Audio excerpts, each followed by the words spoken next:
велите не сум децидно против внесување на бугарите во уставот, но сум децидно за комплетно затворање на прашањето со бугари. Што точно значи тоа? Што тоа значи? Под тоа. Па предпоследно поглавје ќе биде да разговараме за јазикот. Знаете каде? Тоа е сега, ајде сега ќе ги внесеме бугарите во Ама устав. тоа е манипулација, не е точно тоа.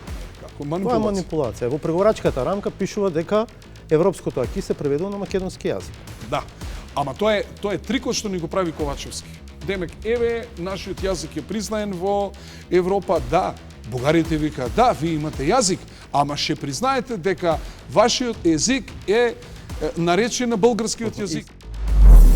Сега во врска со идејата за нов устав, ако албанците не биле среќни со својата уставна положба или уставен статус до 2001 година, па почнал етнички конфликт кој што завршил со темелна уставна реформа која што им дала повеќе колективни права, колку таа ваша идеја е втемелена во реалноста? Дали тоа навистина може да се оствари?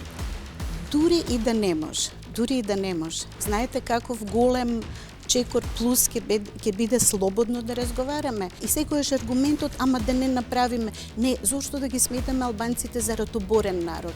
Тоа се овие елити кои мислам дека го злоупотребуваат и наследството на Учек, чизмите на таванот и така. Мислам дека нештата се сменети.